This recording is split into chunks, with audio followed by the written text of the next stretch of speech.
Welcome back, everybody, to the Creative Moment, Season 4, Episode 9. Almost to the season finale. Hitting on Season 5. So that'll be episode... 2 more episodes. Yes. Episode 10 will be episode 50 or 40? 50, right? I think. Okay. You're asking us to do hard... 40? I don't know. Either way, we're chugging along. We always do. Dante Bullhauer and Jamie Bullhauer. The father-son creative... team. The whole family is kind of creative in their own right.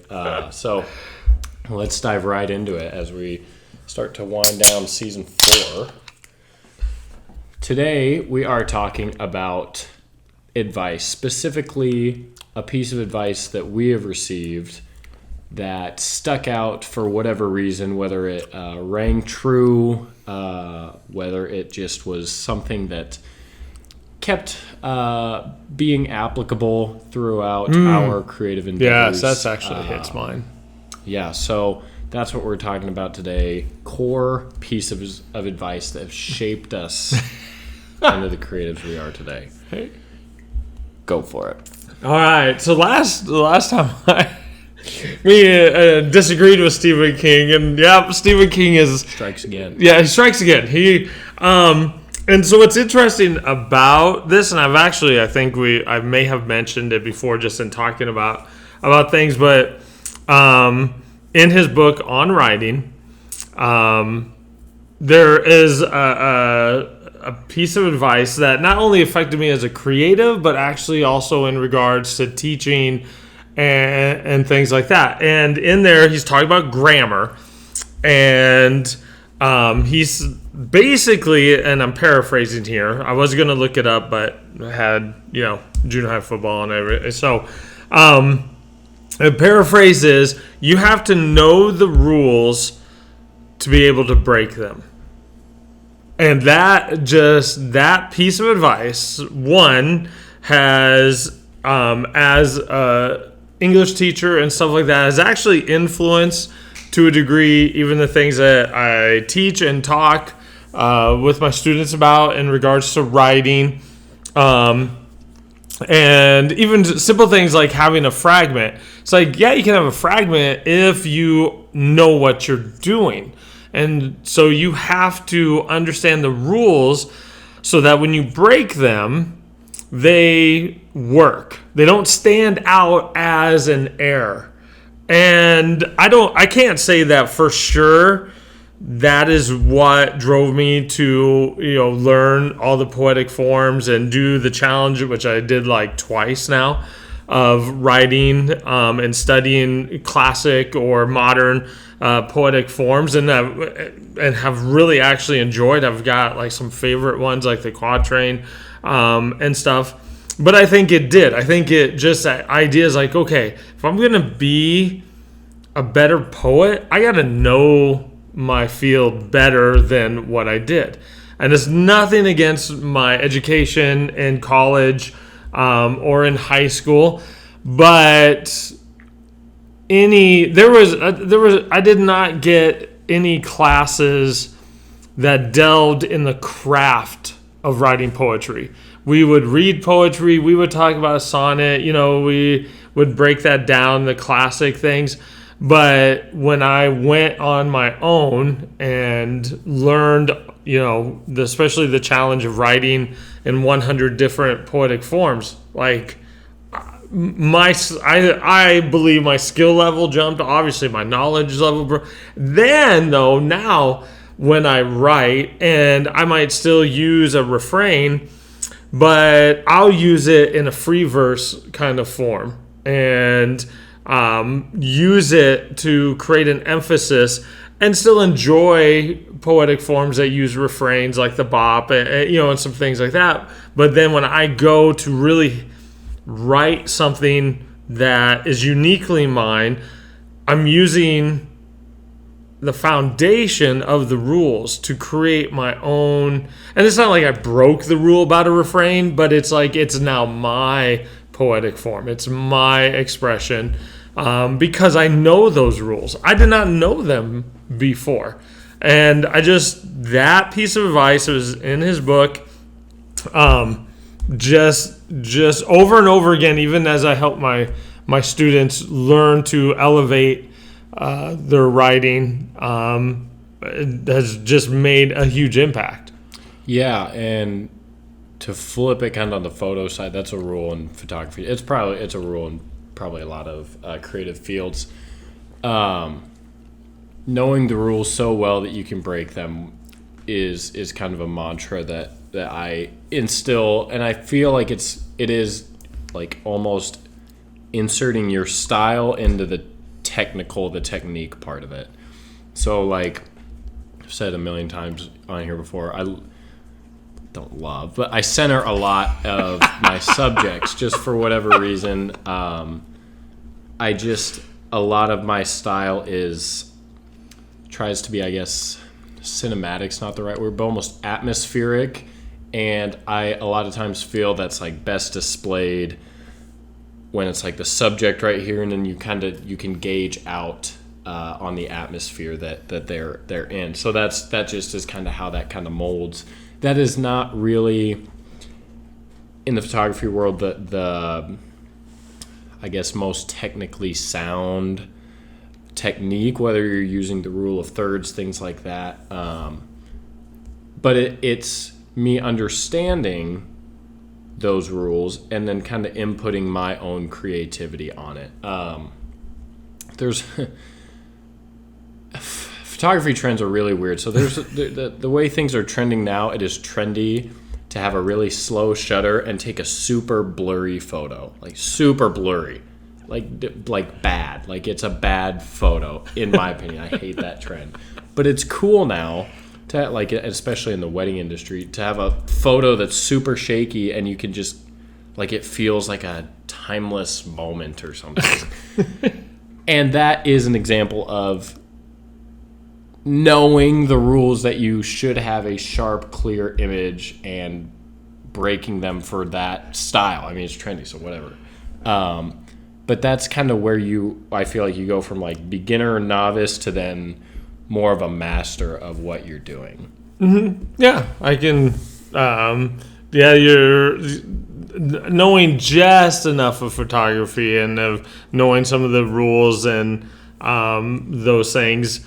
That idea of your style fusing into the rule or then breaking of it, because then it doesn't look like I said in the riot, it doesn't look like an error. It doesn't read like an error. It reads like a powerful sentence or whatever, or that image, this wasn't done on mistake. Like, I had to laugh. If you remember when I had 10 years ago, I was trying to do the Christmas lights in that blur. And I don't remember that. I can show you the. You're ahead of the time. I can show you the pictures, and I'm moving the camera like this, trying to make the light. Blurs, Here at the Creative Moment, we're just ahead of the curve.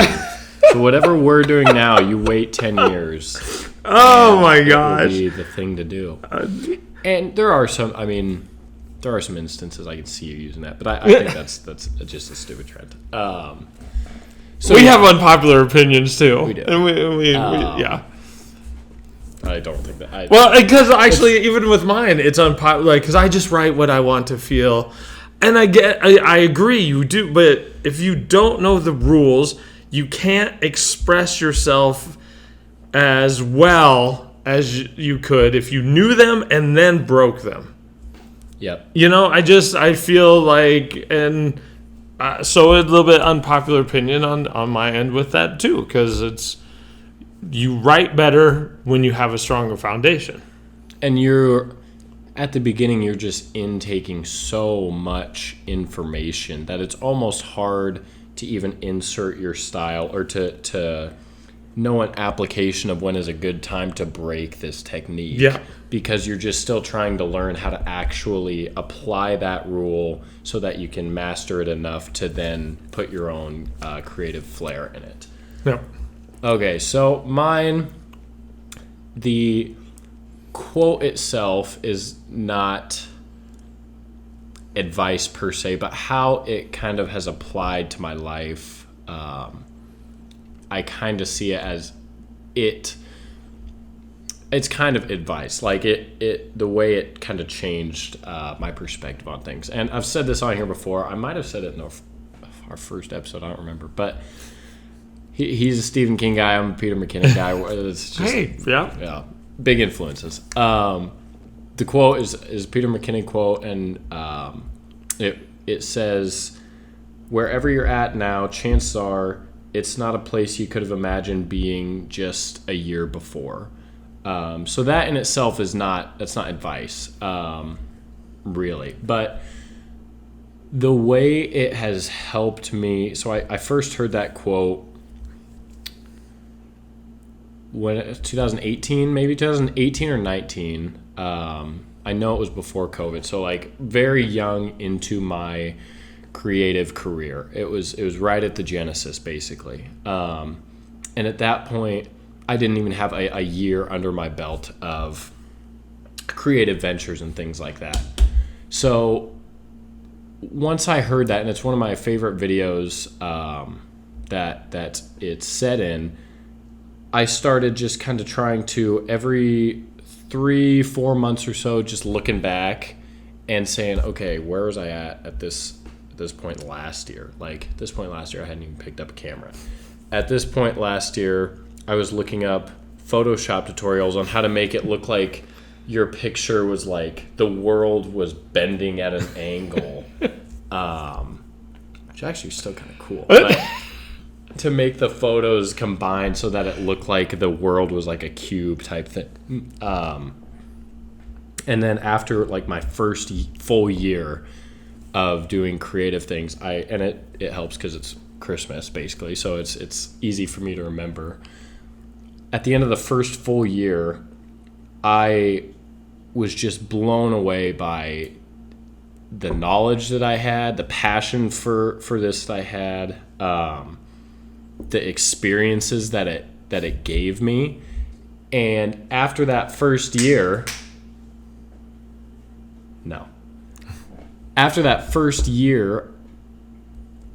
I was just blown away by all that, and that made me think, okay, well, by this time next year, it's going to be double that.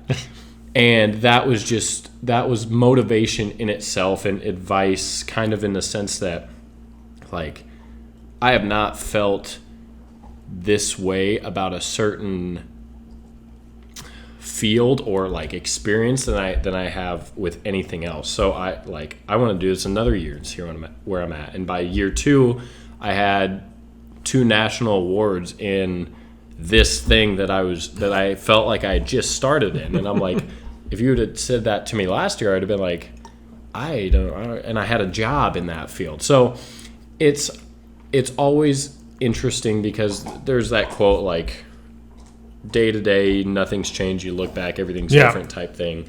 Whenever I do that little exercise, it puts things into perspective for me. And it just honestly motivates me to keep going because, like, just in this last year alone, all the places I've went and experiences I've had and, like, relationships I've made, all that stuff is so far and away better than what I did last year. And last year I was feeling that way. So the way it compounds is more of like a motivational piece than, I guess, that, like, what the quote reads kind of at surface value. Yeah, but the quote itself is a way of making sure you check the big picture, the mind set that you have, because I was just thinking of that, like, this summer did 2 slam poetry contests, and, you know, one of them was big time to be the representative for Nebraska, and I had never really did a poetry competition before, and then I was like, okay, let's go do this. Let's see what. And well, obviously I didn't win, but still, it was like, check out our other episode for that lowdown. But it is that if you just keep in the same routine and you just have that mindset, well, this is my job, this is what I do, you know, even going on a vacation or something, but to appreciate where you've come from in a year's time, in the case for that, but it could be 5-year type of thing. And I think if you keep that in check, that, hey, next year at this time, I wonder what life is going to be like. Well, that spurs you to take opportunities, do things that are out of the ordinary, in a sense, because it's like, okay, well, let's see where this goes. And you learn. Sometimes it works out well. Other times, rough spots, but that's life. So even though it's not written as advice, I see it as like, yeah, this is one of those bits of information that help, or is a foundational kind of mindset. So just as good as Stephen King. Yeah. Know the rules. One, I always kind of struggle with the questions of like, where do you see yourself in 5 years, 10 years, whatever, because every year when I look back, I'm like, I would have never, ever, ever guessed what I would be doing now, what I would have under my belt. And I started this whole journey like 5 years ago about. So to say, in 5 years I think I'll be doing, I have no idea what I'm going to be doing. And that is exciting. It's anxiety inducing, but it's just it's a fun exercise that I like to do that helps put the puzzle pieces in place at times. And it's been, for me, one of the foundational things that has helped me keep going and do all that stuff. So that's my number one. Do we have any honorable mentions that we want to? Actually, no, I hadn't really thought of it. I didn't really, because it's just been crazy. Yeah. Getting done with junior high football Yeah. and life and stuff. My dog needs to go to the bathroom. A little bit of a shorter episode today, but still packed. So share yours down in the comments, Yeah. or on X, Twitter, whatever it's called, or Graham of Twitter. Instant. I haven't updated it since it became X, so it's still Twitter on my phone. I'm never doing it. So, I hope you guys like this. We're on Spotify, we're on Apple Podcasts, we're on YouTube as well. Spotify, you can watch the video on Spotify as well, which is a cool feature. You don't have to go to YouTube. You can just like us on Spotify, and then you can either listen or watch at the same time. So like us on all those channels. We're on Twitter, we're on Instagram. He posts some photography on Instagram. It's pretty neat. I don't post any poetry, but to each their own. Yep. So this was the Creative Moment Season 4, Episode 9, and we will see you guys for the season finale